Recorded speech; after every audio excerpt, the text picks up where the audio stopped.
we don't use that term addiction, but how important it is to not only go on our standard diet program, our weight loss program, and get some exercise every day, and mild exercise, but we have to backhandedly convince them of this sugar addiction. Because what happens in insulin resistance, we produce less of what we call nitric oxide, which is a vasodilator, okay? So then the blood pressure goes up, okay?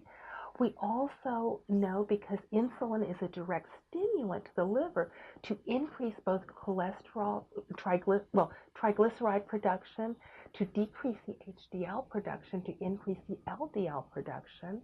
Okay, we know that. We know, again, because of general inflammation, there may be an edema that's present, not just in the extremities, but in the gut itself, which can cause malabsorption of nutrients.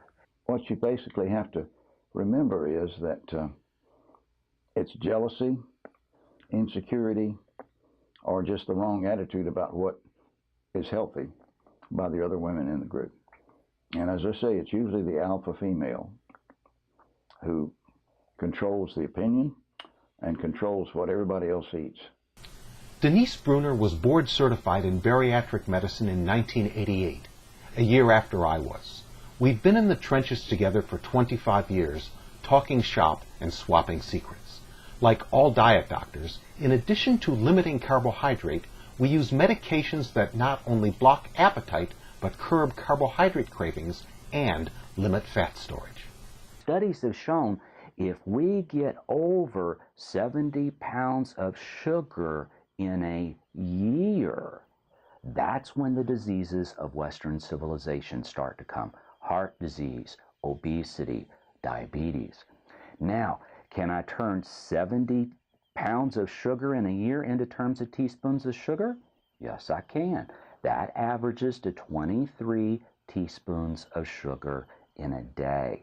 If you are over 23 teaspoons of sugar in a day, you are at the level that eventually you will develop the diseases of Western civilization. Our carbohydrate intake has increased both as an absolute amount in the diet, but also I think as a proportion of the diet that we're eating, and particularly, again, the form of carbohydrates that are worse for our system, the refined carbohydrates, ones that are released very quickly as sugar into our bloodstream, triggering an even greater rise of insulin. My father saw so many people, and you really can't argue with that kind of data. And so it's funny because I have one of his original diets. Had a lot of things on it, a lot of things that a lot of people say are okay to eat. But when you have that many conversations and you can track that many people on a weekly basis, not on a monthly basis, not on an every other week basis, on a weekly basis, you can really see what works and what doesn't work. Maybe by the third visit, when you become, or we become very familiar with the patient, when they didn't want to hear the word addiction in the beginning, as they get up and walk away and they've been mildly successful with your program, and you mention sugar offhandedly, what's bothering you, what seems to take you back. Well, you told me once that sugar was going to be a problem, and it certainly is. So when they, right before we go out the door, I say, you know you're sugar addicted. You know you have a sugar addiction? Did you know you are a sugar addict? And they smile and say yes. Also, with the inflammation that's associated with insulin resistance, a person just feels fatigued. They're metabolically out of balance. They don't have energy. We've gotten inactive. A lot of us just don't do things anymore. We're more sedentary. We've got our TV. We've got our video games sometimes, but basically it's the lifestyle has changed. And you think about it, a 300-pound man or woman gets in a 3,000-pound car to take a 3-pound dog 3 blocks to the vet. Tom Cooper is board certified in family medicine and board certified in obesity medicine. Tom is a die-hard family medicine practitioner. Just for fun, at age 70, Tom took the family medicine board again. So it surprised me that Tom believes the answer to our obesity epidemic isn't medical, but social. Tom says the fix starts at home with good parenting and by controlling the forced feeders in the environment. In my fat days, I used to eat 2 plates of spaghetti. Each plate had 3 cups of pasta. Each cup had 8 teaspoons of sugar. 6 cups times 8 teaspoons of sugar. I was taking in 48 teaspoons of sugar each time I ate spaghetti. Even on this videotape, I will admit and give a confession, that was just the pasta. It didn't include the garlic bread and the beer. Yet, insulin could get rid of 60 teaspoons of sugar in under 2 hours. My body could get rid of 60 teaspoons of sugar in 2 hours. That's the power of the hormone called insulin. I think one of the greatest disservices that the medical community has done in that period between the 50s and now is to emphasize the importance of low-fat eating. And what happened with all of the concentration on low-fat eating is not that people increased their intake of vegetables, but instead that they increased their intake of carbohydrates to compensate for trying to lower their fat. In fact, during the low-fat era, 2 things I thought were really remarkable. One was a cookie company produced a cookie, Snackwell's, that very shortly became America's #1 selling cookie, simply because it was low-fat, and people thought that by eating a low-fat cookie, they could get away with a high volume of it without having any effects on their weight. Well, that's just pure sugar and flour. Yes, it was low-fat, but that didn't make it healthy. And secondly, the American Heart Association during that time started handing out seals of approval to foods that were low-fat. So the American Heart Association gave its stamp of approval to Pop-Tarts. Your body needs protein. I think the vegetarian diet it's difficult, especially if you try to become a vegetarian later in life. I mean, at the end of the day, we're carnivores.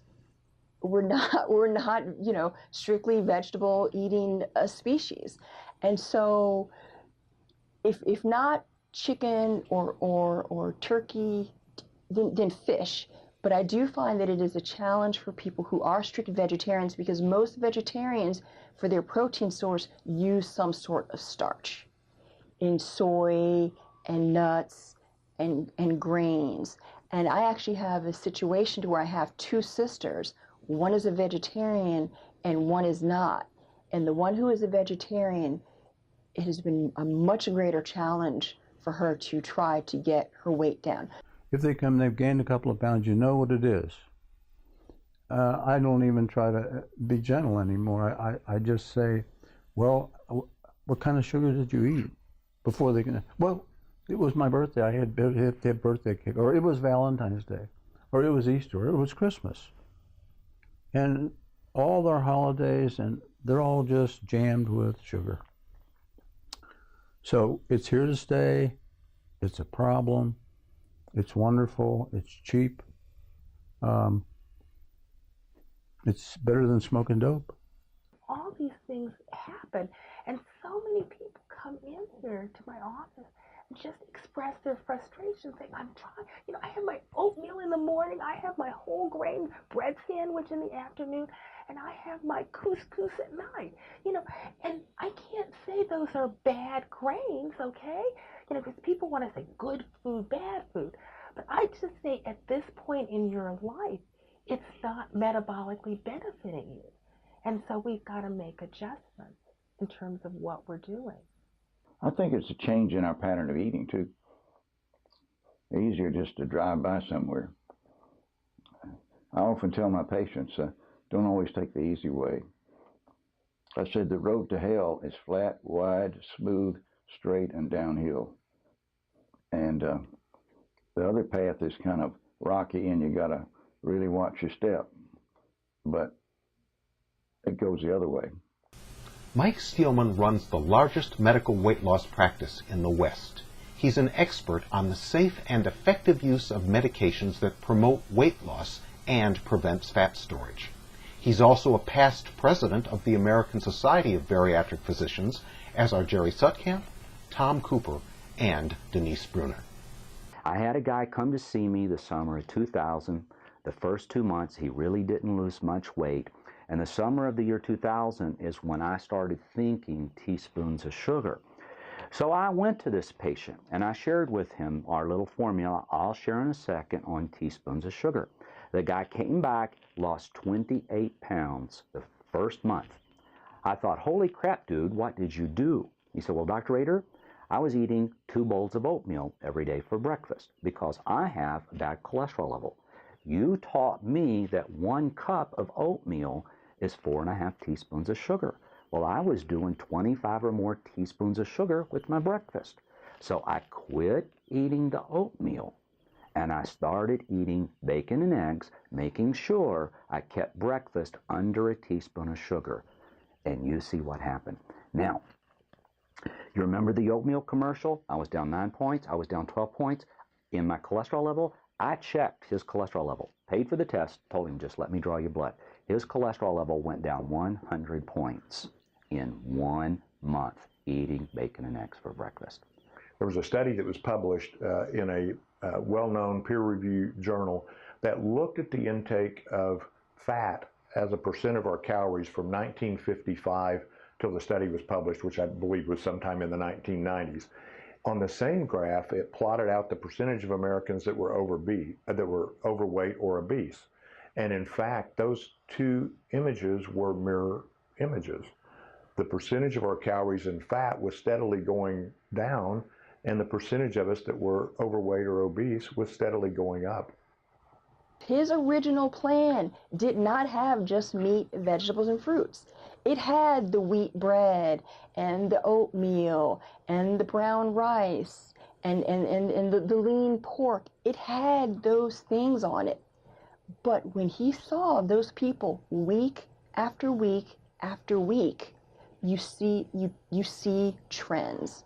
And that is what he saw. He saw the trend. And so it probably took about 4 or 5 years for him to really start making changes with the plan. But by the early 80s, late 70s, his plan was set. And I tell people, it worked then, it worked now. There's really no magic in weight loss. You know, losing weight is all about the food that you eat and the food that you do not eat. That's really what it comes down to.